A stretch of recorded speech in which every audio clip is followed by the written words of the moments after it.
ನಮಸ್ತೆ, ನಾನು ಡಾಕ್ಟರ್ ಇಂದಿರಾ. ಇಂದು ಆದಿಮದಲ್ಲಿ ಈ ಒಂದು ಕಾನ್ಸೆಪ್ಟು ಮತ್ತು ಆಕಾಶದ ಕೆಳಗೆ ಭೂಮಿಯ ಮೇಲೆ ಇರುವಂಥ ಕಾನ್ಸೆಪ್ಟ್ ಅದ್ಭುತವಾಗಿದೆ. ಯಾಕೆಂದರೆ ಮನಸ್ಸುಗಳು ಕೋಣೆಯೊಳಗಡೆ ಕೊಳೆತು ಹೋಗುತ್ತೆ. ಆಚೆ ಬಂದಾಗ ಮಾತ್ರ, ಹೊರಗಡೆ ಆ ಪ್ರಕೃತಿನ ನೋಡಿದಾಗ ಮಾತ್ರ ಅವ್ರಿಗೆ ಅರಳುವಂತಹ ಕಲೆ, ಅರಳುವಂತಹ ಭಾವನೆಗಳನ್ನು ಇಲ್ಲಿ ಒಬ್ಬೊಬ್ಬರಿಂದನೂ, ಒಂದೊಂದು ಮಗುವಿನಿಂದನೂ ಅದನ್ನು ಆಚೆ ತೆಗಿತಾ ಇದ್ದಾರೆ. ಸೊ ಹೀಗಾಗಿ ಈ ಒಂದು ಆದಿಮ ಸಂಸ್ಕೃತಿ, ಆದಿಮ ಬೇಸಿಗೆ ಶಿಬಿರ ಮಕ್ಕಳಿಗೆ ಎಷ್ಟು ಉಪಯೋಗ ಆಗ್ತಾ ಇದೆಯೋ ಗೊತ್ತಿಲ್ಲ. ನನಗಂತೂ ತುಂಬಾ ಖುಷಿ ಆಗ್ತದೆ. ಏಕೆಂದರೆ ಒಂದೊಂದು ಮಗುನು ಸ್ವತಂತ್ರವಾಗಿರುತ್ತೆ, ಒಂದೊಂದು ಮಗುನು ತನ್ನ ಸ್ವಂತಕ್ಕೆನ ಕಲ್ತ್ಕೋತಾ ಇದೆ, ಒಂದೊಂದು ಮಗುನು ಏನು ಬೇಕು ಜೀವನದಲ್ಲಿ ಅದನ್ನು ಹಂಚ್ಕೊಳ್ಳುವಂಥದ್ದ, ಇನ್ನೊಬ್ರು ಗೌರವ ಕೊಡುವಂಥದ್ದ ಎಲ್ಲ ವಿಷಯನೂ ಇಲ್ಲಿ ಕಲಿತಾ ಇದೆ. ಈ ಒಂದು ಚಟುವಟಿಕೆ ಹೇಗೆ ಶುರುವಾಯಿತು, ಹೇಗಿದೆ, ಇದು ಕಾನ್ಸೆಪ್ಷನ್ ಹೆಂಗೆ ಶುರುವಾಯಿತು ಅನ್ನೋದನ್ನ ಈಗ ನಾವು ಕೇಳಬೇಕು ಅಂತ ನನ್ನ ಕುತೂಹಲದಿಂದ ಇಲ್ಲಿ ಬಂದಿದ್ದೀನಿ. ಬನ್ನಿ ಮುಂದೆ ಹೋಗೋಣ. ಒಂದು ಮಕ್ಕಳ ಇವತ್ತಿನ ಇದಾಗ್ಬಿಟ್ಟಿದೆ ಅಂತ ಒಂಥರದ ಬದುಕುಗಳು ಹೆಂಗೆ ಆಗ್ಬಿಟ್ಟು ಅಂದ್ರೆ ಅಸಹಜವಾದಂಥ ಬದುಕು. ಜಾಹೀರಾತು ಪ್ರಪಂಚ ಏನು ಮಾಡ್ತಿದೆ ಅಂತಂದ್ರೆ ಮಕ್ಕಳನ್ನ ತಳಕು ಬಳಕೆಗೆ ಬಲಿ ಮಾಡ್ತೀವಿ. ತಳಕು ಬಳಕೆ ಅದೇನೇ ವಾಸ್ತು ಅನ್ಕೊಂಡಿದ್ದಾರೆ. ಭ್ರಮೆಗಳು ಆಕ್ಚುಲಿ ಭ್ರಮೆಗಳು ನುಡ್ಸಿ ಮಕ್ಕಳನ್ನ ಭ್ರಮೆಗಳಿಗೆ ಬಲಿಯಾಗಿ ಭ್ರಮಾಲೋಕದಲ್ಲಿ ತಿರುಗಾಡ್ತಾರೆ. ವಾಸ್ತು ಅಲ್ಲ, ಅವ್ರನ್ನ ವಾಸ್ತವ ಪ್ರಪಂಚಕ್ಕೆ ಕರ್ಕೊಬರೋದಿದೆಯಲ್ಲ ಇವತ್ತಿನ ಪರಿಸ್ಥಿತಿಯಲ್ಲಿ ತುಂಬ ದೊಡ್ಡ ಸವಾಲು. ಆ ಸವಾಲುಗಳಿಗೆ ಪೂರಕವಾಗಿ ಆ ಸವಾಲುಗಳನ್ನ ಎದುರಿಸೋದಕ್ಕೆ ಬೇಕಾಗಿರ್ತಕ್ಕಂಥ ಮಾನಸಿಕ ಸಿದ್ಧತೆ ಇವತ್ತು ಮಕ್ಕಳನ್ನ ಸಿದ್ಧಗೊಳಿಸ್ಬೇಕಾಗಿದೆ. ಇಲ್ಲಾಂದ್ರೆ ಏನಾಗ್ತದೆ ಅಂದ್ರೆ ಮಕ್ಕಳು ಅವರು ಕೂಡ ಒಂದು ರೀತಿಯಲ್ಲಿ ಹೇಗೆ ಇವತ್ತು ಜಾಹೀರಾತಿನಲ್ಲಿ ಮಾರಾಟದ ವಸ್ತುಗಳಾಗ್ಬಿಟ್ಟಿದ್ದಾವೆ, ಇವು ಕೂಡ ಇವತ್ತಲ್ಲ ನಾಳೆ ಮಕ್ಕಳು ಮಾರಾಟದ ವಸ್ತುಗಳಾಗೋದ್ರಲ್ಲಿ ಸಂದೇಹ ಇದೆ. ಇದು ನಾವು ತಪ್ಪಿಸದೆ ಹೋದ್ರೆ, ಅಂದ್ರೆ ಕಾಮನ್ ಸೆನ್ಸ್ ಇರ್ತಕ್ಕಂಥ, ಒಬ್ಬ ವಿವೇಕ ಇರತಕ್ಕಂಥ, ಒಬ್ಬ ಸಾಮಾಜಿಕ ಹೊಣೆಗಾರಿಕೆ ಇರತಕ್ಕಂಥ ಎಲ್ಲ ಪ್ರಜೆಗಳ ಕೆಲಸ ಏನಪ್ಪಾ ಅಂತಂದ್ರೆ ಈ ಮಾರಾಟ ಮಕ್ಕಳು ಮನಸ್ಸುಗಳು ಮಾರಾಟ ಆಗೋದ್ರಿಂದ ಹೇಗೆ ತಪ್ಪಿಸೋದು ಅನ್ನೋದೇ ಒಂದು ದೊಡ್ಡ ಇದು ಎಲ್ಲವನ್ನು ಕೂಡ ಯೋಚನೆ ಮಾಡ್ತಾ ಇರತಕ್ಕಂಥ ಆದಿಮ ಸಾಂಸ್ಕೃತಿಕ ಕೇಂದ್ರ. ಇದನ್ನ ಮಕ್ಕಳು ಈ ಥರದ್ದು ಆಗ್ಬಿಟ್ರೆ ಮುಂದೆ ಏನಾಗ್ತದೆ ಅಂತಂದ್ರೆ, ಇವತ್ತು ನೋಡಿ ದೊಡ್ಡ ದೊಡ್ಡ IT-BTಯಲ್ಲಿ ಬೆಳೀತಕ್ಕಂಥ ಮಕ್ಕಳು ಅವರು ಕೂಡ ಏನಂತಂದ್ರೆ ಅವರ ಕೈಗಾರಿಕೆಯಲ್ಲಿ, ಅವರ ಕಂಪನಿಗಳಲ್ಲಿ ಏನು ಹೇಳ್ತಾರೆ ಆ ವಸ್ತುಗಳನ್ನ ಒಂದು ರೀತಿಯಲ್ಲಿ ಇರೋ ಜ್ಞಾನನ ಅವ್ರು ಏನಂತಾರೆ ಅದು ಮಾಡಿಕೊಡ್ತಾರೆ. ಅವ್ನು ಏನು ಬೇಕು, ಅದಕ್ಕೆ ಏನು ಬೇಕು, ಅವತ್ತಿಗೆ ಏನು ಬೇಕು ಅದನ್ನ ಮಾತ್ರ ಅವನು ವಸ್ತುನ ತಯಾರು ಮಾಡೋದಕ್ಕೆ ಅಷ್ಟನ್ನು ಬಳಸ್ಕೊಳ್ತಾನೆ. ಆಮೇಲೆ ಅವನು ಸ್ವಂತದ್ದಾಗಿರೋದಿಲ್ಲ, ಯಾಕಂದ್ರೆ ಅದು ಅವನ ಇಡೀ ಇದೇನಾಗಿರ್ತಂದ್ರೆ ಅದಕ್ಕೆ ಇದು ಮಾಡಿಬಿಟ್ಟಿರ್ತಾನೆ. ಕೇವಲ ಅವನು ಒಂದು ಡಿವೈಸನ್ ಮಾಡೋದಕ್ಕೆ ಬೇಕಾಗಿರ್ತಕ್ಕಂಥ ಜ್ಞಾನನ ಅವನಿಂದ ತೆಗೆದು ಅಷ್ಟನ್ನು ಕೂಡ ಕೋಟ್ಯಾಂತರ ರೂಪಾಯಿ ಮಲ್ಟಿಪ್ಲೈ ಮಾಡ್ತಾ ಹೋಗ್ತಾರಂತ ಮಲ್ಟಿನ್ಯಾಷನಲ್ ಕಂಪನಿಗಳಲ್ಲಿ. ಈ ಇದೆಯಲ್ಲ ಜ್ಞಾನ ಮಾರಾಟ ಆಗ್ತಕ್ಕಂಥದ್ದಿದೆಯಲ್ಲ, ಇದು ಏನಕ್ಕೆ ಆಗ್ಬೇಕಾಗಿದೆಯೋ, ಇದು ಎಲ್ಲ ಸಮಾಜದ ಉನ್ನತಿಗೆ, ಸಮಾಜದ ಏಳಿಗೆಗೆ, ಮನುಷ್ಯನು ಅತ್ಯಂತ ಸಹಜವಾಗಿ ಬದುಕಬೇಕಾಗಿರ್ತಕ್ಕಂಥ ಇದು ಯಾರೋ ಕೇವಲ ಕೆಲವೇ ಜನರ ಬಂಡವಾಳಿಗರನ್ನ ತಯಾರು ಮಾಡೋದಕ್ಕೆ ಆಗ್ತಾರೆ. ಇದು ದೊಡ್ಡ ಅಪಾಯದ ಚಿಂತನೆ. ಒಂದ್ ಕಡೆ ಬಂಡವಾಳ ಎಲ್ಲ ಕೂಡ ಶೇಖರ ಆಗ್ತಾ ಇರ್ತದೆ, ಇನ್ನೊಂದು ಕಡೆ ಬಡತನದ ರೇಟ್ ಹೆಚ್ಚಾಗ್ತಾ ಹೋಗ್ತದೆ. ಇದು ಸಮಾಜ ಮುಂದೆ ಬರ್ತಕ್ಕಂಥ ದುರಂತಗಳ ಒಂಥರ ಲಕ್ಷಣ ಕೂಡ ಇದೆ, ಮುಂದೆ ಬರ್ತಕ್ಕಂಥ ಅಪಾಯಗಳ ಲಕ್ಷಣ ಕೂಡ. ಅದಕ್ಕಾಗಿ ಆದಿಮ ಸುಮಾರು ನಾವು ಪ್ರಾರಂಭ ಮಾಡಿದ್ದು ಕೇವಲ ಒಂದು ರೂಪಾಯಿ ಅಂತಕ್ಕಂಥದ್ದು ಅದು ಶ್ರೇಷ್ಠ. ಯಾವುದು ಕೂಡ ಒಂದು ಸಣ್ಣ ವಸ್ತು, ಸಣ್ಣದಕ್ಕೂ ಕೂಡ ಬೆಲೆ ಇದೆ ಅನ್ನೋದು ಹೇಗೆ ಅಂತಂದ್ರೆ, ಒಂದು ಆಲದ ಬೀಜ ಇದೆಯಲ್ಲ, ಆಲದ ಬೀಜ ಅತ್ಯಂತ ಗಾತ್ರದಲ್ಲಿ ಚಿಕ್ಕದಾದ್ರೂ ಕೂಡ ಅದು ಒಂದು ಎಮ್ಮರದ ಒಂದು ಇದನ್ನು ಅದರೊಳಗಡೆ ಹಿಡಿದಿಟ್ಕೊಂಡಿರ್ತದೆ. ಅದಕ್ಕೆ ಅಷ್ಟು ಸತ್ವ, ಅಷ್ಟು ಇದಿರ್ತದೆ ಅದಕ್ಕೊಂದು ಸಣ್ಣ ಬೀಜಕ್ಕೆ. ಒಂದು ಸಣ್ಣ ಆಲದ ಬೀಜ ಹೇಗೆ ಒಂದು ದೊಡ್ಡ ಎಮ್ಮರವಾಗಿ ಸಾವಿರಾರು ಜನರಿಗೆ ನೆರಳಾಗಕ್ಕೆ ಸಾಧ್ಯ ಆಗಿದೆ, ಹಾಗೆ ₹1 ನಾಣ್ಯ ಕೂಡ ಒಂದು ಸಣ್ಣದು ಕೂಡ ಒಂದು ದೊಡ್ಡ ಇದನ್ನು ಕಟ್ಟೋದಕ್ಕೆ, ಒಂದು ಸಮಾಜನ ಕಟ್ಟೋದಕ್ಕೆ ಕೂಡ ಹೆಚ್ಚು ಸಹಕಾರಿ ಆಗ್ತದೆ ಅನ್ನೋ ಕಲ್ಪನೆಯಲ್ಲಿ ನಾವು ₹1 ಮನೆಗೊಂದು ಉಂಡಿ ₹1 ಅನ್ನೋ ಕಾನ್ಸೆಪ್ಟಲ್ಲಿ ನಾವು ಒಂದಷ್ಟು ಜನ ಸಮಾನ ಮನಸ್ಕೊಂಡ್ರೆ ಸಮಾಜದ ಜೀವಪರವಾಗಿ ಯೋಚನೆ ಮಾಡ್ತಕ್ಕಂಥ ಮನಸ್ಸುಗಳು ಯೋಚನೆ ಮಾಡಿ ಅದೊಂದು ಸಣ್ಣ ಪ್ರಯತ್ನ, ಒಂದು ನಡೆ ಅಂತ ಕರಿತೀವಿ, ಅದನ್ನು ನಡೆಯನ್ನು ಪ್ರಾರಂಭ ಮಾಡಿದೆ. ಅದು ಕೂಡ ಪ್ರತಿದಿನ ಒಂಥರದ ಧ್ಯಾನದ ರೀತಿ ಪ್ರತಿದಿನ ಯೋಚನೆ ಮಾಡಿದ್ರೆ ಅದ್ರ ಬಗ್ಗೆ ಯಾರಿಗೆ ಚಿಂತನೆ ಇರ್ತದೆ ಅವನು ಮಾತ್ರ ಬೆಳಗ್ಗೆ ಎದ್ದ ತಕ್ಷಣ ₹1 ಉಂಡೆಯಲ್ಲಿ ಹಾಕೋಕ್ಕೆ ಅಸಾಧ್ಯ ಆಗ್ತದೆ.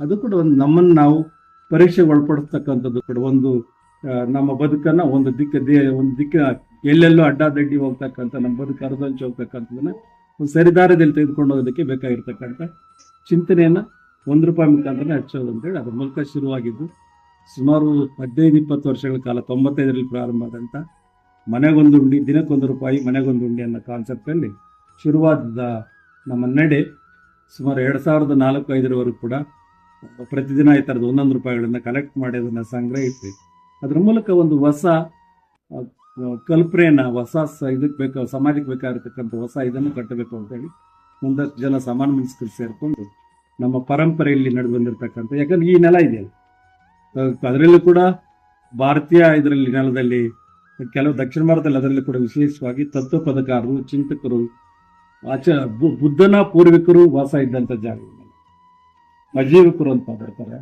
ಅಚಲರು ಅಂತ ಬರ್ತಾರೆ, ತತ್ವಪದಕಾರ ಬರ್ತಾರೆ, ಕೈವರ್ಣ ಅಂತ ಇದ್ದಾನೆ, ಹಂಗೆ ಗಟ್ಟಿಹಳ್ಳಿ ಅಂಜಿನಪ್ಪ ಅಂತಿದ್ದಾರೆ. ಇವರೆಲ್ಲ ಕೂಡ ಅತ್ಯಂತ ಸಹಜವಾಗಿ ನಿಸರ್ಗ ಸಹಜವಾಗಿ ಬದುಕ್ತದಂತ ಅವ್ರಿಗಿದ್ದೇನಪ್ಪ ಅಂದ್ರೆ ಮನುಷ್ಯ ಬದುಕಬೇಕಾಗಿರೋದು ನಿಸರ್ಗ ಸಹಜವಾದಂತ ಬದುಕು ಮತ್ತು ಜೀವನ ಮತ್ತು ತಾಕ್ಷಣಿಕ ವಿವೇಕ. ಆ ಕ್ಷಣಕ್ಕೆ ನಾವು ನಾಳೆಗೆ ಅಲ್ಲ, ಮುಂದೆ ಅಲ್ಲ, ಈ ತಕ್ಷಣಕ್ಕೆ ಹೇಗೆ ಯೋಚನೆ ಮಾಡಬೇಕು ಅನ್ನೋದು ಇದೆಯಲ್ಲ ಅದು ವಾಸ್ತವ. ಉಳಿದಿದ್ದೆಲ್ಲ ಕೂಡ ಎಲ್ಲರ ಸುಳ್ಳು ಭ್ರಮೆಗಳು. ನಾಳೆದು ನಮ್ಮ ಕೈಲಿ ಯಾವುದೂ ಇಲ್ಲ, ಮುಂದೆ 1 ನಿಮಿಷದ ನಮ್ಗೇನು ಇರಲ್ಲ, ಹಿಂದಿಂದೆಲ್ಲ ಕೂಡ ಅವು ಕೂಡ ಏನು ಈ ಕ್ಷಣದಲ್ಲಿ ಯೋಚನೆ ಮಾಡ್ತಾರೆ. ಅದು ಅವ್ರು ಹೇಳೋದೇನಂತಂದ್ರೆ ತಾಕ್ಷಣಿಕ ಇರೋ ಪ್ರತಿ ಮನುಷ್ಯನಿಗೂ ಅಂತ ಹೇಳ್ತಾರೆ. ನಿಸರ್ಗ ಸಹಜ ಬದುಕು ತಾಕ್ಷಣಿಕ ಇರೋದು ಅದು ನಮ್ಮ ಅಚಲರು ಮತ್ತು ಅಜೀವಿಕರ ಚಿಂತನೆ. ಇಂಥ ಚಿಂತನೆಗಳು ಮುಂದಿನ ಜನಾಂಗಕ್ಕೆ ಒಂಥರ ಸಿಗದೆ, ನಾನು ಯಾವಾಗಲೇ ಪ್ರಾರಂಭದಲ್ಲಿ ಹೇಳಿದ ರೀತಿಯಲ್ಲಿ ನಮ್ದೆಲ್ಲ ಕೂಡ ಜಾಗತಿಕ ಬದುಕಿನಲ್ಲಿ, ಬಣ್ಣದ ಜಾಹೀರಾತು ಬದುಕಿನಲ್ಲಿ ಎಲ್ಲ ಕೂಡ ಇದಾಗ್ತಾ ಹೋಗ್ತದೆ. ಈ ಥರದ ಈ ನೆಲದ ಜೀವಪರವಾಗಿರ್ತಕ್ಕಂಥ ಚಿಂತನೆಗಳೇನಿದೆ ಆ ಚಿಂತನೆಗಳನ್ನ ಉಳಿಸಿ ಬೆಳೆಸಬೇಕಾಗಿರೋದು ನಾವೆಲ್ಲ ಇದ್ದೀವಿ. ಆ ಕಾರಣಕ್ಕಾಗಿ ಪ್ರಾರಂಭ ಆದಂಥ ಆದಿಮ ಚಟುವಟಿಕೆಗಳು ಸುಮಾರು ವರ್ಷಗಳ ಕಾಲ ಆದಿಮದಲ್ಲಿ ಬಹಳ ಪ್ರಮುಖವಾಗಿರ್ತಕ್ಕಂಥದ್ದು ಒಂದು ಹುಣ್ಣಿಮೆ ಆಡು ಅಂತಕ್ಕಂಥ ಕಾನ್ಸೆಪ್ಟ್. ಹುಣ್ಣಿಮೆ ಆಡು ಅಂತ ಏನದ್ರ ಮೂಲಕ ಏನಂತಂದ್ರೆ ಪ್ರತಿ ತಿಂಗಳು ಕೂಡ ಹುಣ್ಣಿಮೆ ಅನ್ನೋದು ಬೆಳದಿಂಗಳ ಬೆಳಕಿನ ಸಂಕೇತ. ಅಜ್ಞಾನದಿಂದ ಕತ್ತಲಿಂದ ಬೆಳಕಿಗೆ ತರ್ತಕ್ಕಂಥ ಇಡೀ ಸಮಾಜವನ್ನ, ಮನಸ್ಸುಗಳನ್ನ ಹೊರಗಡೆ ತರ್ತಕ್ಕಂಥ ಒಂದು ಪ್ರಯತ್ನದ ಫಲವಾಗಿ ಪ್ರಾರಂಭ ಆದಂತ ಹುಣ್ಣಿಮೆ ಆಡುವಂತಕ್ಕಂಥ ಕಾರ್ಯಕ್ರಮದ ಮೂಲಕ ಈ ನೆಲದ ತತ್ವಪದಕಾರನ, ಈ ನೆಲದ ಜನಪದ ಗಾಯಕರನ್ನ, ಜನಪದ ಕಾವ್ಯಗಳನ್ನ ಹೊರಗಡೆ ತಂದು ಅದ್ರ ಮೂಲಕ ಪ್ರಾರಂಭವಾದಂಥ ಚಟುವಟಿಕೆಗಳು ಅದು ಸುಮಾರು ವರ್ಷಗಳ ಕಾಲ ನಡೆಸ್ಕೊಬಂದು ಮೊನ್ನೆ ಡಿಸೆಂಬರ್ 25-26 3 ದಿನ ಒಟ್ಟಾರೆ ಇಡೀ ವರ್ಷ ಇದುವರೆಗೂ ಬಂದು ನಡೆದಂಥ ಸಾಂಸ್ಕೃತಿಕವಾಗಿರ್ತಕ್ಕಂಥ ತಲ್ಲಣಗಳು, ಸಂಕಟಗಳನ್ನು ಕುರಿತು ಅಂತಾರಾಷ್ಟ್ರೀಯ ರಾಜ್ಯ ಮಟ್ಟದ ದಕ್ಷಿಣ ಭಾರತದ 5 ರಾಜ್ಯಗಳ ಪಂಚರಾಜ್ಯಗಳು ಅಂದ್ರೆ ನಾವು ದ್ರಾವಿಡ ರಾಜ್ಯಗಳು ಅಂತ ಕರಿತೀವಿ. ಇವರು ದ್ರಾವಿಡರಿಗೆ ವಿಶೇಷವಾಗಿ ಉತ್ತರ ಭಾರತ ಮತ್ತು ದಕ್ಷಿಣ ಭಾರತ ಈ ದ್ರಾವಿಡ ಕಲ್ಚರ್ ಇದೆಯಲ್ಲ, ಇದು ಬೇರೆ ಕಲ್ಚರ್ ಜೀವಪರವಾಗಿ.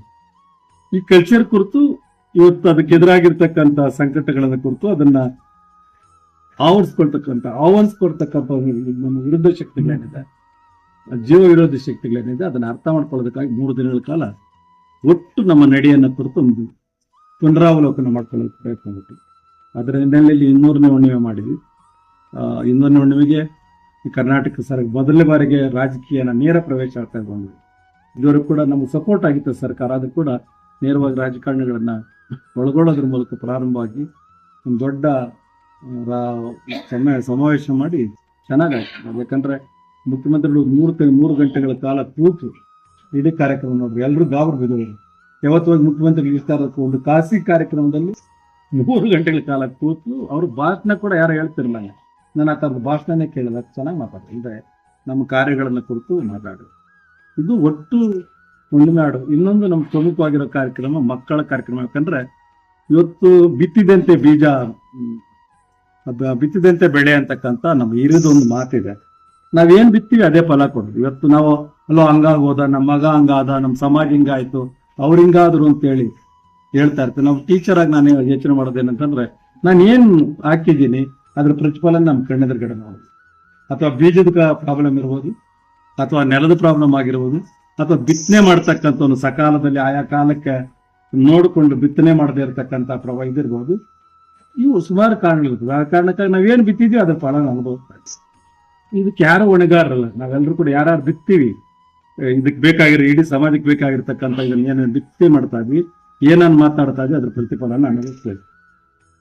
ಆ ಕಾರಣಕ್ಕಾಗಿ ಒಳ್ಳೆ ಬಿತ್ತನೆಯನ್ನ ಒಳ್ಳೆ ನೆಲದಲ್ಲಿ ಹಾಕಿದ್ರೆ ಒಂದು ಒಳ್ಳೆ ಫಲ ಕೊಡ್ತದೆ ಅನ್ನೋ ಕಾರಣಕ್ಕಾಗಿ ಈ ನೆಲದ ಮಕ್ಕಳನ್ನ ಆರಿಸ್ಕೊಂಡು ಆ ನೆಲಕ್ಕೆ ಆ ಮಕ್ಕಳಿಗೆ ಒಂದು ಒಳ್ಳೆ ಬಿತ್ತನೆಯನ್ನ, ಅಂದ್ರೆ ಒಳ್ಳೆ ವಿಷಯಗಳನ್ನ ಹಾಕಿದ್ರೆ ಒಂದು ಒಳ್ಳೆ ಫಲ ಸಿಗ್ತದೆ ಮಕ್ಕಳನ್ನ ಹಿಡ್ಕೊಂಡು ಅನ್ನೋ ಕಾರಣಕ್ಕಾಗಿ ಇದೊಂದು ಮಕ್ಕಳ ಕೇಂದ್ರ ಇಟ್ಕೊಂಡ್ವಿ. ಸಾವಿರಾರು ಮಕ್ಕಳು, ನೂರಾರು ಹೆಜ್ಜೆಗಳು ಇದರಲ್ಲಿ ಕುಣಿದಿದ್ದಾವೆ, ಕುಪ್ಪಳಿಸಿದ್ದಾವೆ, ಆಡಿದ್ದಾವೆ, ನಡೆದಿವೆ. ಅದರ ಲಕ್ಷಣಗಳು ಇದೆಲ್ಲ ಕೂಡ ಒಂದು ರೀತಿಯಲ್ಲಿ ನೀವು ನೋಡ್ತಕ್ಕಂಥ ಈ ಭೌತಿಕ ರೂಪ ಏನಿದೆ, ಇದೆಲ್ಲ ಒಂದಷ್ಟು ಜನ ನಮ್ಮ ಆಸಕ್ತಿ ಇರೋರು ಅವರೇ ಬಂದು ಇಲ್ಲಿ ನಿಂತ್ಕೊಂಡು, ಒಂದಷ್ಟು ಜನ ಟೀಚರ್ಸು, ಒಂದಷ್ಟು ವಾಲಂಟಿಯರ್ಸ್ ಅವರೇ ನಿಂತ್ಕೊಂಡು ಇಲ್ಲಿ ನೀವು ನೋಡ್ಬೋದು ಹಳೇ ಮರಗಳು ಇವೆಲ್ಲ ಕೂಡ ಇದಕ್ಕೆ ಬಳಸಿರ್ತಕ್ಕಂಥ, ಎಲ್ಲ ಕಟ್ಟಡಕ್ಕೆ ಬಳಸಿರ್ತಕ್ಕಂಥ ಪ್ರತಿ ಕಡ್ಡಿ ಕೂಡ ಅವ್ರ ಮನೆಗಳಲ್ಲಿ ಬಿಸಾಡದಂತ, ಬೇರೆ ಕಡೆ ಅವ್ರ ಮನೆ ಕಟ್ಟುವಾಗ ಹೊಸ ಮನೆ ಕಟ್ಟುವಾಗ ಬಿಸಾಡದಂತ ವಸ್ತುಗಳನ್ನ ಯಾವ್ದವ್ರು ವೇಸ್ಟ್ ಅಂತಿದ್ರೆ ಅದನ್ನ ತಂದು ರೂಪಗಳನ್ನ, ಏನು ಭೌತಿಕ ರೂಪಗಳೇನು ಕಾಣುತ್ತವೆ, ಹಳೆ ಕಾಲದ ಇದ್ರ ಹೆಂಚು ಇರ್ಬೋದು, ತರಾಯಿ ಇರ್ಬೋದು, ಇವೆಲ್ಲ ಕೂಡ ಅಲ್ಲಿ ತಂದು ಅವ್ರು ಬಿಸಾಡಿದಂಥ ವಸ್ತುಗಳನ್ನೇ ಶುರು ಮಾಡಿದ್ವಿ. ಇದ್ರ ಮೂಲಕ ಈ ಥರದಂದ್ರೆ ಇದನ್ನೆಲ್ಲ ಕೂಡ ಈ ಹಳೆ ಪರಂಪರೆಯಲ್ಲಿದ್ದಂಥ ವಾಸ ಮನೆಗಳಿರ್ಬೋದು, ನಮ್ಮ ಜನಪದ ಇದಿರ್ಬೋದು, ಇವನ್ನೆಲ್ಲ ಕೂಡ ಇದು ಮಾಡಿಕೊಂಡು ಈ ಥರದ ನೆಲದಲ್ಲಿ, ಈ ಥರದ ವಾತಾವರಣದಲ್ಲಿ ಮಕ್ಕಳು ಬೆಳೆದ್ರೆ ಅವ್ರಿಗೆ ಒಂದು ಒಳ್ಳೆ ಆಲೋಚನೆಗಳು ಬಿತ್ತೋದಕ್ಕೆ ಸಾಧ್ಯತೆ ಅನ್ನೋ ಕಾರಣಕ್ಕಾಗಿ 2ನೇ ಕಾರ್ಯಕ್ರಮ ಆರಿಸ್ಕೊಂಡಿರೋದು ನಮ್ಮ ಮಕ್ಕಳನ್ನ ಸುಕ್ಕಿ ಮೇಳ ಅಂತಕ್ಕಂಥ ಕಾರ್ಯಕ್ರಮ. ಇದು ಪ್ರತಿ ವರ್ಷ ಕೂಡ ಬೇಸಿಗೆಯಲ್ಲಿ 150-200 ಮಕ್ಕಳು, ಒಂದ್ಸಾರಿ 300 ಹೊತ್ತಾಗೋಗಿದ್ದು ಮಕ್ಕಳು ಫ್ರೀಯಾಗಿ ಮಾಡ್ತೀವಿ ನಮ್ಮ ಮಕ್ಕಳಿಗೆ ಕ್ಯಾಂಪ್ಗಳು. ಅಷ್ಟು ಮಕ್ಕಳಿಗೆ ಉಚಿತವಾಗಿ ಇಲ್ಲೇ ಉಳಿಸ್ಕೊಂಡ್ರೆ ರೆಸಿಡೆನ್ಸಿಯಲ್ ಕ್ಯಾಂಪ್. ಯಾಕಂದ್ರೆ ಮಕ್ಕಳು ಸ್ವಾವಲಂಬನೆ ಕಲಿಬೇಕು, ಮೊದಲನೇದಾಗಿ ಸ್ವಾಭಿಮಾನ ಕಲಿಬೇಕು, ಮತ್ತು ಹಂಚ್ಕೊಂಡು ತಿಂತಕ್ಕಂಥ, ನಾವು ನಮ್ಮಲ್ಲಿ ದೊಡ್ಡ ಇದಿರೋದಂದ್ರೆ ಈಗ ವಂಚಿಸಿ ಹೆಂಗ್ ತಿನ್ನೋದು, ಪ್ರತಿದಿನ ಯೋಚನೆ ಮಾಡೋದಂದ್ರೆ ಇವತ್ತಿನ ಸಿಕ್ಕಿದ ನೀವು ಹೆಂಗೆ ನಾವು ಹೊಂದಿಸೋದು ಅನ್ನೋದೇ ಪ್ರತಿ ಮನುಷ್ಯ ತಿನ್ನೋದು. ನಾವು ಕೂಡ ಎಜುಕೇಶನ್ ಹಂಗಿದೆ. ನಾವು ಮಕ್ಕಳನ್ನ ಬ್ಲೇಮ್ ಮಾಡಬಾರ್ದು. ನಾನು ಯಾವತ್ತೂ ಹೇಳ್ತಾ ಇರ್ತೀನಿ, ಹಂಗಾಗೋದಕ್ಕೆ ಕಾರಣ ಅವರಲ್ಲ, ನಾವೇನು ಕೊಡ್ತಿದ್ವಿ ಅದೇ ಸಿಗ್ತಾ ಇದೆ ಅಂತ. ಆ ಕಾರಣಕ್ಕಾಗಿ ಮಕ್ಕಳಿಗೆ ಒಂದು ಒಳ್ಳೆ ಇದನ್ನ ಕೊಡ್ತಾ, ಮಕ್ಕಳಿಗೆ ಇಡೀ ಮಕ್ಕಳು ಹಂಚ್ಕೊಂಡು ತಿಂತಕ್ಕಂಥ, ವಂಚಿಸಿ ತಿನ್ನಬಾರ್ದು, ಹಂಚ್ಕೊಂಡು ತಿನ್ನತಕ್ಕಂಥ ಇದನ್ನು ಕಲಿಸ್ತೀವಿ, ಅಭ್ಯಾಸ ಮಾಡ್ಸಕ್ಕೆ ಟ್ರೈ ಮಾಡ್ತೀವಿ. ಅದಕ್ಕೊಂದು ಸಣ್ಣ ಉದಾಹರಣೆ ಹೇಳೋದಾದ್ರೆ, ಒಂದು ಸುಮಾರು 5-6 ವರ್ಷಗಳ ಹಿಂದಿನ ಚಿಕ್ಕಿ ಮೇಳದಲ್ಲಿ ಅವ್ರ ತಂದೆ ಏನ್ ಮಾಡ್ತಾನಂದ್ರೆ, ಒಂದು ಭಾನುವಾರ ಆ ಮಗುಗೆ ಒಂದಷ್ಟು ಬೇಕರಿ ತಿಂಡಿಗಳನ್ನ ಹಾಕೊಂಡು ಎತ್ಕೊಬಂದು ಆ ಮಗುನ್ ಕರಿತಾನೆ. ಅಲ್ಲಿ ಕೆಳಗಡೆ ಎಂಟ್ರೆನ್ಸ್ ಅಲ್ಲಿ ಒಂದು ಕುಂಟೆ ಬಂದು ಹಿಂಗೆ ಆಟ ಆಡ್ತಾರ ಸಂದರ್ಭದಲ್ಲಿ ಮಗುನ ಕರ್ಕೊಂಡು ಹೋಗ್ತಾನೆ. ಕರ್ಕೊಂಡೋಗಿ ಆ ಮಗು ಕೊಟ್ಬಿಟ್ಟು ಇದು ಎತ್ಕೊಂಡು ಬ್ಯಾಗಲ್ಲಿ ಭದ್ರವಾಗಿತ್ತು ಅಂತೇಳಿ ಕಳಿಸ್ಕೊಂಡು ಹೋಗಿ, ಆ ಮಗು ಏನ್ ಹೇಳ್ತದೆ, ಹೆಣ್ಮಗು, ಅಪ್ಪ ಇಲ್ಲಿ ನಾನು ಒಬ್ಬಳು ಕೊಟ್ಟರೆ ಆಗಲ್ಲ, ಇಲ್ಲಿ 150 ಮಕ್ಕಳಿದ್ದಾರೆ, ನನ್ನ ಫ್ರೆಂಡ್ಸ್ ಇದ್ದಾರೆ, ಅವ್ರಿಗೆಲ್ಲ ತಂದ್ರೆ ನಾನು ತಿಂತೀನಿ, ನಾನು ತಿನ್ನೋದಿಲ್ಲ ಅಂತ ವಾಪಸ್ ತಂದೆ. ಅವ್ರ ಅಪ್ಪ ಮೇಷ್ಟ್ರು, ಅವ್ರ ಅಪ್ಪ ಮೇಷ್ಟ್ರು ಬೇರೆ ಮನೆಂಟಪ್ಪ ಅಂತ. ಅವನು ಏನ್ ಸಾರ್ ಹಿಂಗಾಗೋಗಿದೆ ನಮ್ಮ ಮಗು ಅಂತ ಅಂದ್ರೆ, ಹಂಚ್ಕೊಂಡು ತಿನ್ನೋದು ಅನ್ನೋದು ಇದೆಯಲ್ಲ, 3 ದಿನದಲ್ಲಿ ಅದು ಅರ್ಥ ಮಾಡ್ಕೊಂಡ್ಬಿಟ್ಟಿತ್ತು ನಾವು. ವಾಪಸ್ ಕಳಿಸಿ ಅವ್ರ ಅಪ್ಪ ತಿರುಗಿ ಅಷ್ಟು ಜನಕ್ಕೆ ತರೋವರೆಗೂ ಕೂಡ ಬಂದಿಲ್ಲ. ಅಷ್ಟು ಜನ ಹಂಚ್ಕೊಂಡು, ಅಂದ್ರೆ ನಾನು ಹಂಚ್ಕೊಂಡು ತಿನ್ನೋದು ಅಂದ್ರೆ ಎಲ್ಲರೂ ಕೂಡ ನನ್ನಂಗೆ ಇನ್ನೊಂದು ನನ್ನ ಜೊತೆಲಿರೋರು ಕೂಡ ಇರಬೇಕು ಅನ್ನೋದು ನಾನು ಶುರು ಮಾಡಿ, ಆ ಥರದ ಮಕ್ಕಳಿಗೆ ಕೂಡ ಆ ಥರದ ಎಲ್ಲರೂ ಕೂಡ ಸಮಾನವಾಗಿರ್ಬೇಕು ಅನ್ನೋದನ್ನ ಸಣ್ಣ ಇದನ್ನ ಮುಖಾಂತರ ಶುರು ಮಾಡಿ, ಮಕ್ಕಳಲ್ಲಿ ಇರ್ತಕ್ಕಂಥ ಸೂಕ್ತ ಪ್ರತಿಭೆಗಳೇನಿದೆ ನಾವು ಮಲ್ಟಿ ಇಂಟೆಲಿಜೆನ್ಸಿ ಅಂತ ಕರಿತೀವಿ. ನಾವು ಇದುವರೆಗೂ ನಮ್ಮ ಶಿಕ್ಷಣ ಕಂಡುಹಿಡಿದಿರೋದು ಕೇವಲ 3 ಥರದ ಇಂಟೆಲಿಜೆನ್ಸಿನ ಮಾತ್ರ, ಅಷ್ಟಕ್ಕೆ ಇಂಪಾರ್ಟೆನ್ಸ್ ಕೊಟ್ಟಿರೋದು. ಒಟ್ಟು ನಮ್ಮ ಎಜುಕೇಶನ್ ಸಿಸ್ಟಮ್ 3 ಇಂಟೆಲಿಜೆನ್ಸಿಗೆ ಮಾತ್ರ ಕೊಟ್ಟಿರೋದು. ಓವರ್ಡ್ ಗಾರ್ಡ್ನರ್ ಅಂತ, ಆಕ್ಸ್ಫರ್ಡ್ ಯೂನಿವರ್ಸಿಟಿಯ ಓವರ್ ಗಾರ್ಡ್ನರ್ ಅಂತಕ್ಕಂಥನು ಮಲ್ಟಿ ಇಂಟೆಲಿಜೆನ್ಸಿ ಅಂತ 9 ಥರದ ಬುದ್ಧಿವಂತಿಕೆ ಇದೆ ಅನ್ನೋದನ್ನು ಫೈಂಡ್ ಔಟ್ ಮಾಡಿದ್ದಾರೆ. ಆ ಬುದ್ಧಿವಂತಿಕೆಯನ್ನ ಪತ್ತೆ ಹಚ್ಚೋದಕ್ಕೆ ಬೇಕಾಗಿರ್ತಕ್ಕಂಥ ಸಣ್ಣ ಸಣ್ಣ ಚಟುವಟಿಕೆಗಳ ಮೂಲಕ ಇಲ್ಲಿ ಮಕ್ಕಳ ಬುದ್ಧಿವಂತಿಕೆಯನ್ನು ಇಟ್ಕೊಂಡು ಅದ್ರ ಮೂಲಕ ಅವರಲ್ಲಿರೋ ಪ್ರತಿಭೆಗಳು, ಯಾಕಂದ್ರೆ ಒಂದೊಂದು ಮಗುವಿನಲ್ಲಿ ಕೂಡ ಒಂದೊಂದು ವಿಶೇಷತೆಗಳಿರ್ತವೆ. ಇತ್ತೀಚೆಗೆ ದೊಡ್ಡ ಇದಾಗಿರೋದೇನಂತಂದ್ರೆ, ಎಲ್ಲ ಕೂಡ ಪಕ್ಕದ ಮನೆಯವನು ಯಾರೋ MBBS ಮಾಡಿದಂದ್ರೆ ನನ್ನ ಮಗು MBBS ಮಾಡಿದ, ನನ್ನ ಮಗನಿಗೆ ಆಸಕ್ತಿ ಇದೆಯಲ್ಲ ಗೊತ್ತಿಲ್ಲ, ನನ್ನ ಮಗನಿಗೆ ಅವ್ರ್ಯಾರೋ ಇನ್ನೊಬ್ಬ ಇಂಜಿನಿಯರ್ ಆಗಿದ್ದಾನೆ ಆಗ್ಬೇಕು, ಇನ್ನೊಬ್ರು ಯಾರೋ IAS ಆಗಿದ್ದಾನೆ ಆಗ್ಬೇಕು. ಅದಲ್ಲ. ಅಂದ್ರೆ ನಿಜವಾಗಿ ಏನ್ ಮಗುನ ಆಸಕ್ತಿ ಇದೆ, ಮಗುನಲ್ಲಿ ಆ ಆಸಕ್ತಿಯ ಜೊತೆಗೆ ಯಾವ್ದಾರ ಇಂಟೆಲಿಜೆನ್ಸ್ ಅನ್ನೋದನ್ನ ಪತ್ತೆ ಹಚ್ಚಿ ಅದನ್ನ ಪ್ರೋತ್ಸಾಹಿಸಿ ಮಾಡಿದ್ರೆ ಇನ್ನೊಂದಷ್ಟು ಇದಾಗ್ತದೆ. ಬೈ ಫೋರ್ಸ್ ಮಾಡೋದಕ್ಕೂ ಅವನ ಆಸಕ್ತಿಗೆ ಅನುಗುಣವಾಗಿ ನಾವು ಬೆಂಬಲ ಪ್ರೋತ್ಸಾಹಿಸೋದಕ್ಕೂ ವ್ಯತ್ಯಾಸ. ನಮ್ಮ ಆದಿಮ ಮಲ್ಟಿ ಇಂಟೆಲಿಜೆನ್ಸಿನ ಫೈಂಡ್ ಔಟ್ ಮಾಡೋದಕ್ಕೆ ಬೇಕಾದ್ರೆ ಚಟುವಟಿಕೆಗಳು ಮಾಡಿ, ಈಗ ನಾವು ಗಮನಿಸ್ಬೋದು, ಒಂದೊಂದು ಮಗು ಕೂಡ ಒಂದೊಂದು ಕಲೆಯಲ್ಲಿ ಅವರೇ, ನಾವು ಇಲ್ಲಿ ಬಂದಾಗ ಒಂದು 2-3 ದಿನ ಅವ್ರ ಜೊತೆ ಪಾಠ ಆಡ್ತಾ ಕೊನೆಗೆ ಚಟುವಟಿಕೆ ಪರಿಚಯ ಮಾಡ್ತಾನೆ. ಅವನ ಆಡೋದ್ರಲ್ಲಿ, ಇದು ಕುಣಿಯೋದ್ರಲ್ಲಿ, ಮ್ಯೂಸಿಕಲ್ ಇನ್ಸ್ಟ್ರೂಮೆಂಟ್ನ ಗಮನಿಸೋದ್ರಲ್ಲಿ ನಾವು ಗಮನಿಸೋವಾಗ ಅದನ್ನ ಅಭಿರುಚಿಗಳ ಅನುಗುಣವಾಗಿ ಅವ್ರನ್ನ ಅದರಲ್ಲಿ ತೊಡಗಿಸಿ 15 ದಿನಗಳ ಕಾಲ ಅಷ್ಟನ್ನು ತೊಡಗಿಸ್ಕೊಳ್ತೀವಿ. ಅವರ ಮಕ್ಕಳನ್ನ ತಲೆನರಾಗಿ ಮಾಡಿ 15 ದಿನ ಆದಮೇಲೆ ಸಾಮಾನ್ಯವಾಗಿ ನಮ್ಮ ಸಾಮಾನ್ಯ ನಡೆಯೋದು ಬಸವ ಜಯಂತಿ ಮತ್ತು ಬುದ್ಧ ಪೂರ್ಣಿಮೆ ಮಧ್ಯೆ ನಡೆಯುತ್ತೆ. ಬಸವ ಮತ್ತು ಅಂಬೇಡ್ಕರ್ ನಮಗೆ 3 ಜನ ಕೂಡ ಪ್ರಮುಖವಾಗಿ ಅವರ ಆದರ್ಶಗಳು ನಮ್ಮ ಆದರ್ಶಗಳು. ಅದರಲ್ಲಿ ವಿಶೇಷವಾದ ಬುದ್ಧ ಎಲ್ಲಕ್ಕೂ ಕೂಡ ಬಸವಣ್ಣ ಮತ್ತು ಅಂಬೇಡ್ಕರ್ ಕೂಡ ಪೂರ್ವ ಅಂತ ಅಂದ್ಕೊಂಡು ಅವನ್ನ ಇದಿಟ್ಕೊಂಡು ಬಸವ ಜಯಂತಿ ಶುರುವಾಗ್ತದೆ. ಬುದ್ಧ ಪೂರ್ಣಿಮೆ ದಿವಸ ಇಡೀ ಮಕ್ಕಳು 15-20 ದಿನಗಳ ಕಾಲ ಏನು ಕಲ್ತಿರ್ತಾರೆ ಅದನ್ನ ಅವರ ಪೋಷಕರ ಎದುರುಗಡೆ ಪ್ರದರ್ಶನ ಮಾಡುತ್ತೆ. ಈ ಕಲಿಕೆ 4 ಗೋಡೆಗಳ ಮಧ್ಯೆ ನಡೀತಕ್ಕಂಥದ್ದಲ್ಲ. ಇದನ್ನ ಸಾಮಾನ್ಯವಾಗಿ ನಮ್ಮಲ್ಲಿ ಬಂದಂಥವ್ರಲ್ಲಿ ನೋಡಿದಂಥವ್ರು ಅವರೇ ಹೇಳೋದಂದ್ರೆ ಇದೊಂಥರ ಓಪನ್ ಯೂನಿವರ್ಸಿಟಿ ಅಂತ, ತೆರೆದ ವಿಶ್ವವಿದ್ಯಾಲಯ. ಮಗು ಕಲಿಕೆಗೂ ಒಂದು ಚೌಕಟ್ಟು ಇರಲ್ಲ, ಚೌಕಟ್ಟು ಹಾಕ್ಬಿಟ್ಟು ಕಲಿಯೋಕ್ಕಾಗಲ್ಲ ಮಗುವಾಗಿ ಅಂತ ಆಗಿರುತ್ತೆ. ಅದಕ್ಕೆ ನಮ್ಮ ಮೊನ್ನೆ ಕ್ಲೇ ಮಾಡ್ಲಿಂಗ್ ಮಾಡ್ತದಂತ ಹೇಳ್ತಿದ್ದ ಟೀಚ್ ಒಬ್ಬ ನಮ್ಮ ಆರ್ಟಿಸ್ಟ್ ಸರ್, ನಾನು ಪ್ರತಿ ಸಾರಿ ಯಾವುದೋ ಒಂದು ಮಾಡಲ್ ಮಾಡಿಸ್ತಿದ್ದೆ. ಮಾಡಲ್ನೇ ಅದನ್ನ ಇಟ್ಕೊಂಡೆ ಅದೇ ತರದ್ ಮಾಡಕ್ಕೆ ಶುರು ಮಾಡಿದ್ರು. ಈ ಸಾರಿ ನಾನು ಏನ್ ಮಾಡ್ದಂದ್ರೆ ಈ ಮಣ್ಣು ಕೊಟ್ಟಿದ್ದೀನಪ್ಪ ನಿಮ್ಗೆ ಇಷ್ಟ ಬಂದಿದ್ ಮಾಡಿ ಅಂತ ಬಿಟ್ಟೆ. ಅವಾಗ ಯೂನಿಕ್ ಆಗಿ ಮಕ್ಕಳು ಒಂದೊಂದು ಕೂಡ ಒಂದೊಂದು ಮಾಡಿದ್ರು. ಇದು ಮಲ್ಟಿ ಇಂಟೆಲಿಜೆನ್ಸಿ ಅನ್ನೋದನ್ನ ಅದಕ್ಕಾಗಿ ಅದನ್ನು ನೋಡೋ ದೃಷ್ಟಿಕೋನ ಇದೆಯಲ್ಲ, ಮಕ್ಕಳ ಮನಸ್ಸುಗಳನ್ನ ನೋಡೋ ದೃಷ್ಟಿಕೋನ ಇದೆಯಲ್ಲ, ಬಹಳ ಇದಕ್ಕೆ ದೊಡ್ಡ ಇದಿರ್ತದೆ ಸರ್. ನೋಡೋದಕ್ಕೆ ಒಂದು ಇನ್ಸೈಟ್ ಇದ್ರೆ ಮಾತ್ರ ಕಾಣೋದು. ನಾವು ಈ ಗಣ್ಣುಗಳು ಮೇಲೆ ಕಾಡ ಕಣ್ಣುಗಳು ನೋಡಿದ್ರೆ ಕಾಣಲ್ಲ. ಒಳಗಣ್ಣ ತೆಗಿಬೇಕು ನಾವು. ಒಳಗಣ್ಣ ಒಂದು ಮನಸ್ಸಿಗೆ ಒಳಗಣ್ಣು ತೆರೆದು ನೋಡಿದ್ರೆ ಕಾಣಿಸ್ತದೆ, ತಿರುಗಿಬೇಕು ನಾವು. ಅದಕ್ಕೆ ಕುವೆಂಪು ಒಂದ್ ಕಡೆ ಏನ್ ಹೇಳ್ತಂದ್ರೆ ಕನ್ನಡ ಗಡಿತ ಪುಸ್ತಕದಲ್ಲಿ ಅದು ಇದು ನೋಡ್ತಾ ಇಡೀ ನೇಚರ್ ವಿವರಿಸ್ತಾ ವಿಕೃತ ಮನಸ್ಸಿಗೆ ಪ್ರಕೃತಿ ಕೂಡ ವಿಕೃತ ಕಾಣಿಸ್ತೀನಿ. ನಾನು ಹೆಂಗ್ ನೋಡ್ತೀನಿ ಹಂಗೆ ಕಾಣಿಸ್ತೀನಿ. ನೋಡೋ ದೃಷ್ಟಿಕೋನ, ನೋಡೋ ಕಣ್ಣು ಚೆನ್ನಾಗಿರೋದು. ಆ ಥರ ಮಕ್ಕಳ ಮನಸ್ಸುಗಳನ್ನ ಓಪನ್ ಅಪ್ ಮಾಡೋದಕ್ಕೆ ಒಂದು ಇದು. ಮಕ್ಕಳು ಸ್ವಂತವಾಗಿ ಬೆಳೆಯೋದಕ್ಕೆ ಎಲ್ಲ ಅವರವರ ಕೆಲಸಗಳನ್ನ ಅವರೇ ಮಾಡ್ಕೊಳ್ತಾರೆ. ಬೆಳಗ್ಗೆ ಅವ್ರ ಮನೆಗಳಲ್ಲಿ 7-9 ಗಂಟೆಗೆ ಹೇಳೋರು. ಇಲ್ಲಿ ಬೆಳಗ್ಗೆ 5:30 ನಾವೆಲ್ಲ ಎದ್ದಿದ ತಕ್ಷಣ ಅವರು ಎದ್ದೇಳ್ತಾರೆ, ಕಸ ಗುಡಿಸ್ತಾರೆ. ಆಮೇಲೆ ಅವ್ರ ಅನೇಕರಿಗೆ 7-8 ನಾನು ನನ್ನ ಸುತ್ತಮುತ್ತ ನನ್ನ ಸೊಸೈಟಿಯಲ್ಲಿ ನಾನು ನೋಡಿ ಎಷ್ಟು ಬೇಜಾರಂದ್ರೆ 8ನೇ ಕ್ಲಾಸ್ ಓದ್ತಾ ಇರ್ತಾನೆ, 9ನೇ ಕ್ಲಾಸ್ ಓದ್ತಾ ಇರ್ತಾನೆ. ಪಾಪ ಅವ್ನ ಬ್ಯಾಗ್ ಭಾರ ಹಾಕೊಂಡಿರ್ತಾನೆ, ಅವರಮ್ಮ ಹಿಂಗೆ ಕೂರಿಸ್ತಾ ಇರ್ತಾನೆ, ತಿನ್ಸಕ್ಕೆ ಬರ್ತಾ ಇರ್ತಾನೆ. ಬಲಂತ ಮಾಡಿ ತಿನ್ನು ಅಂತ ಅಮ್ಮ ಬೆಳ್ತಾ ಇರ್ತಾನೆ, ನೀವು ಕೂರ್ತಾ ಇರ್ತಾನೆ. ಎಷ್ಟು ಅಂದ್ರೆ ಬೈ ಫೋರ್ಸ್ ಎಲ್ಲವೂ ಕೂಡ ಕಲಿಕೆ ಫೋರ್ಸ್, ಫುಡ್ ತಿನ್ಸೋದ್ ಫೋರ್ಸ್, ಯಾವುದು ಸಹಜ ಎಲ್ಲ ಅಸಹಜವಾಗಿ ನಡೀತದೆ. ಹಂಗಾಗಿ ಮಕ್ಕಳು ಅವ್ರ ತಂದೆ ತಾಯಿಗಳು ತುಂಬಾ ಖುಷಿ ಪಡ್ತಾರೆ. ಇಲ್ಲಿಂದ ಓದಂತ ಮಗು ಕ್ಲಾಸ್ ರೂಮ್ನ ಕಲಿಕೆಯಲ್ಲೇ ಭಿನ್ನ ಆಗಿದ್ದಾಳೆ. ಇಲ್ಲಿ ಕಲ್ತಂತ ಮಕ್ಕಳು ರಾಜ್ಯ ಮಟ್ಟ, ರಾಷ್ಟ್ರ ಮಟ್ಟದ ಬೇರೆ ಬೇರೆ ಇದರಲ್ಲಿ ಇದಾಗಿದ್ದಾರೆ, ಸಾಂಸ್ಕೃತಿಕವಾಗಿ ಬೆಳೆದಿದ್ದಾರೆ, ನಟರಾಗಿದ್ದಾರೆ, ನಿರ್ದೇಶಕರಾಗಿದ್ದಾರೆ. ಇಲ್ಲಿ ಬೆಳೆದಂತ ಮಕ್ಕಳು ಪ್ರಶಸ್ತಿಗಳನ್ನು ತೆಗೆದುಕೊಂಡಿದ್ದಾರೆ. ಆ ಥರದೊಂದು ವಾತಾವರಣ ಕಲ್ಪಿಸಿ ಬುದ್ಧ ಪೂರ್ಣಿಮೆ ದಿವಸ ಇಡೀ ಮಕ್ಕಳು ಕಲ್ತಂತ ಕಲಿಕೆಯನ್ನು ಅವ್ರ ತಂದೆ ತಾಯಿಗಳ ಎದುರುಗಡೆ ಪ್ರದರ್ಶನ ಮಾಡೋದಕ್ಕೆ ಇದು ಮಾಡ್ತಾರೆ.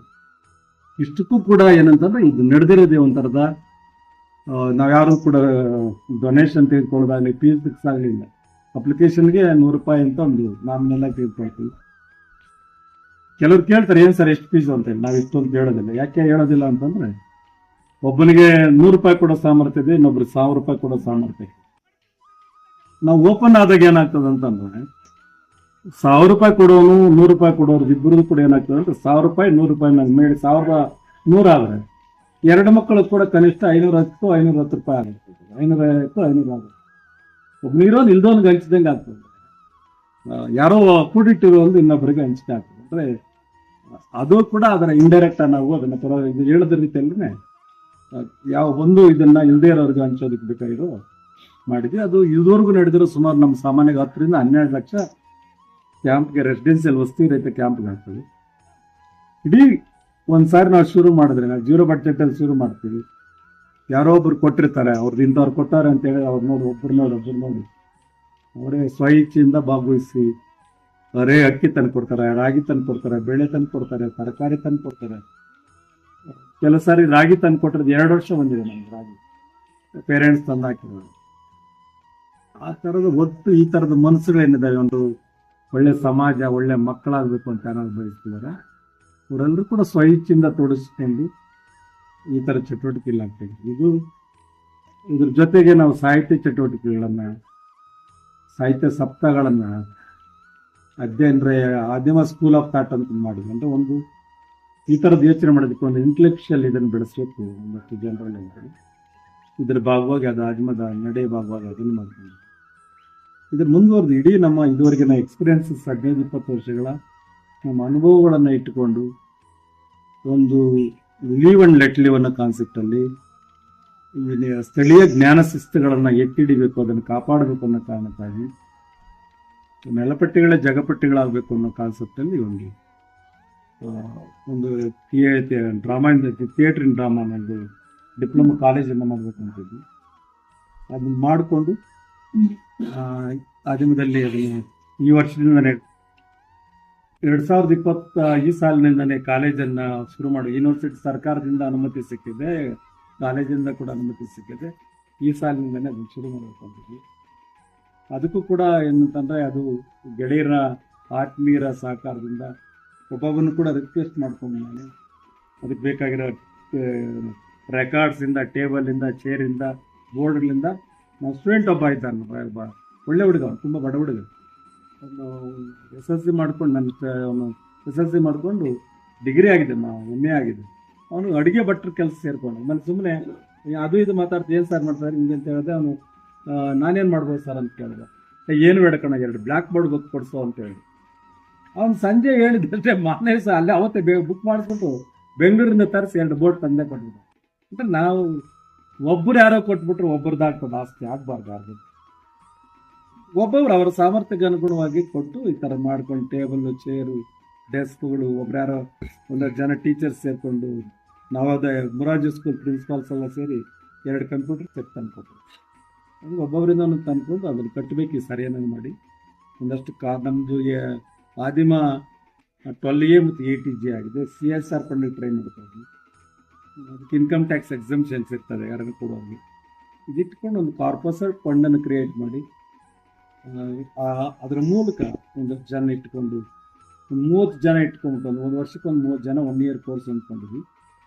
ಅದು ಶುರು ಮಾಡಿ ಅದರಲ್ಲಿ ಲೀವ್ ಆ್ಯಂಡ್ ಲೆಟ್ ಲೀವ್ ಅನ್ನೋ ಕಾನ್ಸೆಪ್ಟ್, ನಾನು ಬದುಕಬೇಕು, ಇನ್ನೊಬ್ಬರನ್ನು ಬದುಕಿಡಬೇಕು, ನನಗೂ ತೊಂದರೆ ಆಗದೆ ಇನ್ನೊಬ್ಬರು ತೊಂದರೆ ಬದುಕೋದು ಹೇಗೆ, ಸ್ವ ಅವಲಂಬನೆಯಿಂದ ಅನ್ನೋ ಕಾನ್ಸೆಪ್ಟಲ್ಲಿ ಮಕ್ಕಳನ್ನ 1 ವರ್ಷ 30 ಜನ ಆಯ್ಕೆ ಮಾಡ್ತೀವಿ.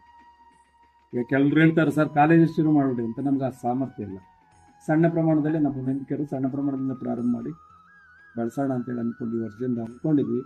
ವರ್ಷ ಇದು ಚುಕ್ಕಿ ಮೇಳದ ಕಾರ್ಯಕ್ರಮ ಮುಗಿಸ್ಕೊಂಡು ಅದನ್ನು ಇದರ ಮುಂದುವರೆದ ಭಾಗನೇ ಅದನ್ನು ಮಾಡಬೇಕು ಅಂತ ಸುಮಾರು ಜನ ಕಮಿಟೆಡ್ ಆಗಿ ಕೆಲಸ ಮಾಡ್ತಕ್ಕಂಥ ಇದರಲ್ಲಿ ಬೆಳೆದಿರೋ ಹುಡುಗರನ್ನು ವಾಲಂಟಿಯರಾಗಿ ಬಂದು ದುಡಿತಿದ್ದಾರೆ. ಆಮೇಲೆ ಕೆಲವ್ರಿಗೆ ಮಾತ್ರ ನಾವು ಡೈರೆಕ್ಟರ್ಸ್ಗೆ ಹೊರಗಡೆ ಒಂದು ಕೆಲಸ ಮಾಡ್ತಕ್ಕಂಥವ್ರಿಗೆ ವಿಶೇಷ ಉಪನ್ಯಾಸಗಳು ಕೊಡೋರು ಮಾತ್ರ ನಾವು ಗೌರವಧನ ಕೊಡ್ತೀವಿ. ಉಳಿದವರೆಲ್ಲ ಕೂಡ ವಾಲಂಟಿಯರಾಗಿ ಕೆಲಸ ಮಾಡ್ತೀವಿ. ಈ ಥರ ನಡ್ಕೊಂಡಿದ್ದೇನೋ ಒಂದು ಸಮಾಜಮುಖಿಯಾಗಿ ಜೀವಪರವಾಗಿರ್ತಕ್ಕಂಥ ಮನಸ್ಸುಗಳನ್ನ ಕಟ್ತಕ್ಕಂಥ ಹೇಳೋದು ಬೇರೆ, ಹೇಳೋದು ಒಂದು ನಡೆಯನ್ನು ಟ್ರೈ ಮಾಡಬೇಕು ಅಂತ ನಡೆಯಲು ಹೊರಟಿದ್ವಿ. ನಿಮ್ಮಂಥವರೆಲ್ಲ ಜೊತೆಗೂಡಿಸಿ ಬೆಂಬಲಿಸಿ ಪ್ರೋತ್ಸಾಹಿಸಿದ್ರೆ ನಾವು ಅಂದ್ಕೊಂಡಿದ್ದೀವಿ, ನೀವು ಅಂದ್ಕೊಂಡಿರೋದು ಸಿಗಕ್ಕೆ ಸಾಧ್ಯ ಇದೆ. ನಮ್ಮದು ಕೋಟಿಗಾನಹಳ್ಳಿ. ರಾಮಯ್ಯ ನಾವಿಬ್ಬರು ಜೊತೆಯಲ್ಲೇ ಓದ್ದವರು, ಜೊತೆಯಲ್ಲಿ ಇದ್ದವರು. ಅವರು ಈಗ ಫೇಮಸ್ ಆಗಿರುವ ಡಾಕ್ಟರ್ KN ಗಣೇಶಯ್ಯ ನಾವೆಲ್ಲ ಜೊತೆಯಲ್ಲಿ ಸುತ್ತಾ ಇದ್ವಿ ಹಳ್ಳಿಯಲ್ಲಿ, ತೋಟದ ಹತ್ರ ಹೊಲದಲ್ಲಿ. ಸುಮಾರು ರಾಮಯ್ಯ ಕೆಲಸಕ್ಕೆ ಹೋದ್ಮೇಲೆ 20 ವರ್ಷ ಗ್ಯಾಪ್ ಆಯಿತು ನನಗೂ ಅವ್ರಿಗೂ. 2004ರಲ್ಲಿ ಅವರು ಏನಾದರೂ ಇಲ್ಲಿ ಬೆಂಗಳೂರು ಸೇರಿದವರು ಕೋಲಾರಕ್ಕೆ ಬಂದಿರಲಿಲ್ಲ. ಒಂದು ಸಲ ಹೀಗೆ ಫೋನ್ ಮಾಡಿ ಬರ್ತಾಯಿದ್ದೆ ಏನಾದ್ರು ಮಾಡಬೇಕು ಅಂತ. ನಾನು ನಮ್ಮೂರು ಸ್ಕೂಲ್ ಟೀಚರ್ ರಾಜಗೋಪಾಲ್ ಸೇರಿ ಏನು ಮಾಡಬೇಕು ಅಂತ ಒಂದು ಇದು ಮಾಡಿದ್ರು. ನಾನು ಡ್ರಾಮಾ ಕಲಿಸ್ತೀವಿ ಅಂತಂದರು. ಆಗ ನಮ್ಮೂರು ಸ್ಕೂಲಲ್ಲೇ ಡ್ರಾಮಾ ಕಲಿಸ್ಲಿಕ್ಕೆ ಬಂದಂಥವರು ಆರ್ಟಿಸ್ಟ್ಗಳು ಇವತ್ತು ಎಲ್ಲೆಲ್ಲೋ ಇದ್ದಾರೆ, ಫಿಲಿಮ್ ಫೀಲ್ಡಲ್ಲಿ ಡೈರೆಕ್ಟ್ರೆಲ್ಲ ಆಗಿದ್ದಾರೆ. ಅವ್ರು ಸುಮಾರು 2 ತಿಂಗಳು ನಮ್ಮ ಹಳ್ಳಿನಲ್ಲಿ ಸ್ಕೂಲಲ್ಲೇ ಮಲಗಿದ್ರು. ಅಲ್ಲಿ ಸ್ಟಾರ್ಟ್ ಆಯ್ತು. ನಾವು ಕಾಗೆ ಗಣ್ಣು ಇರುವೆ ಬಲ ಅನ್ನೋ ನಾಟಕನ ಅಲ್ಲಿ ಕಲಿಸಿದ್ವಿ. ಅದು ಕೋಲಾರ ರಂಗಮಂದಿರದಲ್ಲಿ ಇಡೀ ಹಿಸ್ಟ್ರಿಯಲ್ಲಿ ಫಸ್ಟ್ ತುಂಬಿದ್ದು ಮಕ್ಕಳ ನಾಟಕ. ಅದು ಪ್ರೈಮರಿ ಶಾಲೆ ಮಕ್ಕಳ ಆ ಒಂದು ನಾಟಕ ಇಡೀ ನಮ್ಮ ಥಿಯೇಟ್ರ್ ತುಂಬಿ ಈಚೆಗೆ ಬಂದಿದ್ದು ಅವತ್ತು ಫಸ್ಟ್ ಟೈಮ್ ಕೋಲಾರಲ್ಲಿ. ಅದಾದಮೇಲೆ ನಮಗೆ ಬೆಂಗಳೂರು ರವೀಂದ್ರ ಕಲಾಕ್ಷೇತ್ರದಲ್ಲಿ 2 ಸಲ ನಾಟಕ ಮಾಡಲಿಕ್ಕೆ ಪರ್ಮಿಷನ್ ಕೊಟ್ಟರು. ಮೈಸೂರು ರಂಗಾಯಣದಲ್ಲಿ ಮಾಡಿದ್ವಿ, ಗುಬ್ಬಿಯಲ್ಲಿ ಮಾಡಿದ್ವಿ. ಆಗ ಮಕ್ಕಳನ್ನ ನಾನೇ ಕರ್ಕೊಂಡು ಹೋಗಿದ್ದೆ. ಸಬ್ಸಿಕ್ವೆಂಟ್ ಏನಾಯಿತು, ನಾವು ನಮ್ಮ ಹಳ್ಳಿಯಲ್ಲಿ ಇದನ್ನು ದೊಡ್ಡ ಸ್ಕೇಲಲ್ಲಿ ಮಾಡೋಕ್ಕಾಗೋದಿಲ್ಲ ಅಂತ ತೀರ್ಮಾನ ಮಾಡಿದ್ಮೇಲೆ ರಾಮಯ್ಯ ಅವರು ಇದು 2005ರಲ್ಲಿ ಪ್ರಾರಂಭ ಮಾಡಿದರು. ಅಲ್ಲಿಂದ ಈಚೆಗೆ ಆ ಪುಸ್ತಕ ಮಳಿಗೆ ಪ್ರಾರಂಭವಾದಾಗಿನಿಂದ, ಈ ಕೇಂದ್ರ ಪ್ರಾರಂಭವಾದಾಗಿನಿಂದ ನಾವು ಇದ್ರ ಜೊತೆಯಲ್ಲೇ ಕೆಲಸ ಮಾಡ್ತಾ ಇದ್ದೀವಿ. ಮಧ್ಯದಲ್ಲಿ ಸ್ವಲ್ಪ ಅನಿವಾರ್ಯ ಕಾರಣ ರಾಮಯ್ಯ ಹೊರಗಡೆ ಹೋಗೋದು ಇದು ನಡೀತಾ ಇದೆ. ಆದರೆ ನಾವು ಇಲ್ಲಿ ಯಾರೂ ಬಿಟ್ಟಿಲ್ಲ. ನಾನಾಗಲಿ, ಕಾಳಿದಾಸ್ ಆಗಲಿ, ಅಂಜಲಿ ಆಗಲಿ, ನಾವ್ಯಾರೂ ಈ ಸೆಂಟ್ರ್ ಬಿಟ್ಟಿಲ್ಲ. ಈಗಲೂ ಮುಂದುವರಿಸ್ತಾ ಇದ್ದೀವಿ.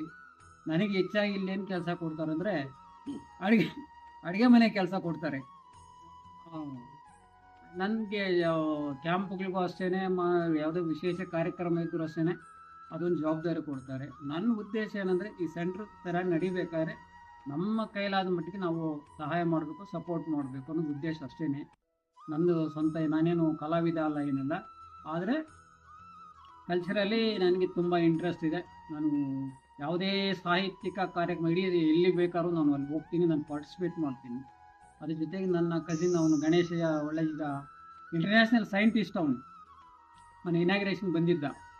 ಅವನು ಸಾಹಿತ್ಯ ಆಗ್ಬಿಟ್ಟೇನೆ. ಈಗ 32 ಪುಸ್ತಕ ಬರೆದ್ಬಿಟ್ಟಿದ್ದಾನೆ 5 ವರ್ಷದಲ್ಲಿ. ಜೊತೆಗೆ ಅವನದು ಸೈನ್ಸ್ ಫೀಲ್ಡಲ್ಲಿ ಇಂಟರ್ನ್ಯಾಷನಲ್ಲು ಸೆಮಿನಾರ್ಸು, ಪೇಪರ್ಸು ಅದೆಲ್ಲ ನಡೀತಾ ಇದೆ. ಅವರು ಎಲ್ಲ ನಮ್ಮ ಇದರಿಂದ ನಮಗೆ ಸಾಹಿತ್ಯಿಕವಾಗಿ ಸ್ವಲ್ಪ ಲಿಂಕ್ ಇದೆ. ಇಷ್ಟರ ಮಟ್ಟಿಗೆ ನಾವು ಇಲ್ಲಿ ನಡ್ಕೊಂಡು ಬರ್ತಾ ಇದ್ದೀವಿ. ನಮ್ಮ ಕೈಲಾದ ಮಟ್ಟಿಗೆ ನಾವು ಮಾಡ್ತಾ ಇದ್ದೀವಿ. ನಮಗಿರೋದು ಇಷ್ಟೇ, ಇದು ಸ್ವಲ್ಪ ಚೆನ್ನಾಗಿ ನಡಿಬೇಕು ಅನ್ನೋದಷ್ಟೇ. ಆದಿಮ ಸಮಾನ ಮನಸ್ಕರು ಸೇರಿ ಮಾಡಿರುವಂಥ ಒಂದು ಸಂಸ್ಥೆ, ಜನಪದ ಸಂಸ್ಥೆ. ನೆಲ ಸಂಸ್ಕೃತಿಯನ್ನು ರೆಸ್ಟೋರೇಷನ್ ಮಾಡೋದಕ್ಕೆ ಕಟ್ಟಿರುವಂಥ, ಮುಂದಿನ ಪೀಳಿಗೆಗೆ ನಮ್ಮ ಸಂಸ್ಕೃತಿಯನ್ನು, ಜಾನಪದವನ್ನು, ಈ ನೆಲದ ನಡೆಯನ್ನು ಮುಂದಿನ ಪೀಳಿಗೆಗೆ ಸಾಗ ಹಾಕುವಂಥ ಒಂದು ಕಾರ್ಯಕ್ರಮ ಮಾಡ್ತಾ ಇರುವಂಥ ಆದಿಮದ ಕನಸು ಹಲವಾರುಗಳಿವೆ. ಅವರು ಈಗಾಗಲೇ ಬೇಸಿಗೆ ಶಿಬಿರ, ಹಲವಾರು ಶಿಬಿರಗಳನ್ನ ಯಾವುದೇ ಫೀಸು ತಗೊಳ್ಳದೆ ಇದುವರೆಗೆ ಕಂಡಕ್ಟ್ ಮಾಡ್ತಾ ಇದ್ದಾರೆ. ಅವರೀಗ ನಾಟಕ ಕಲಿಸುವಂಥ ಒಂದು ಡಿಪ್ಲೊಮೊ ಸರ್ಟಿಫಿಕೇಟ್ ಕೊಡುವಂಥ ಒಂದು ನಾಟಕ ಶಾಲೆಯನ್ನು ಪ್ರಾರಂಭಿಸ್ತಾ ಇದ್ದಾರೆ. ಪ್ರಾರಂಭಿಸೋದಕ್ಕೆ ಹಲವಾರು ಆತಂಕಗಳಿವೆ. ಆರ್ಥಿಕ ಸಂಪನ್ಮೂಲದ ಕೊರತೆ ಇದೆ. ಇವೆಲ್ಲವನ್ನು ಒಟ್ಟುಗೂಡಿಸಿ ಅವರ ಕನಸನ್ನು ಸಾಗೋ ಹಾಗೆ ಮಾಡೋಕ್ಕೆ ಹಲವಾರು ಜನರ ಸಹಾಯ ಬೇಕಾಗಿದೆ, ಸರ್ಕಾರದ ಸಹಾಯ ಬೇಕಾಗಿದೆ. ಇದು ಎಲ್ಲರೂ ಕೂಡಿ ಮಾಡೋದಕ್ಕೆ ಖಂಡಿತ ನಾವು ಮಾಡ್ಬೋದು ಅಂತ ಅನಿಸುತ್ತೆ. ಯಾಕೆಂದರೆ ಈ ನಾಟಕ ಶಾಲೆ ಬೇರೆ ನಾಟಕ ಶಾಲೆಗಳಿಗಿಂತ ಭಿನ್ನವಾಗಿದೆ. ಯಾವುದೇ ಒಂದು ಕಮರ್ಷಿಯಲ್ ಟಚ್ ಇಲ್ಲದೆ ಕೇವಲ ಆ ನೆಲದ ಸೊಂಪನ್ನು, ನೆಲದ ನಾಗರಿಕತೆಯನ್ನು, ನೆಲದ ಜನಪದವನ್ನು ಉಳಿಸ್ಕೊಳ್ಳೋ ಅಂಥ ಒಂದು ಕಾರ್ಯ ಮಾಡ್ತಾ ಇದೆ. ಆ ಕಾರ್ಯ ಮಾಡುವಂಥ ಈ ಸಂಸ್ಥೆ ತುಂಬ ಬೆಳಿಬೇಕು. ಮುಂದೆ ಚೆನ್ನಾಗಿ ಬೆಳೆದು ಇಂಟರ್ನ್ಯಾಷನಲ್ ಲೆವೆಲ್, ರಾಜ್ಯ, ಅಂತರರಾಜ್ಯ, ರಾಷ್ಟ್ರೀಯವಾಗಿ ಬೆಳಿಬೇಕು. ಇದೊಂದು ಮಾದರಿ ಸಂಸ್ಥೆ ಆಗಬೇಕು ಅನ್ನೋದೊಂದು ನಮ್ಮೆಲ್ಲರ ಕನಸು.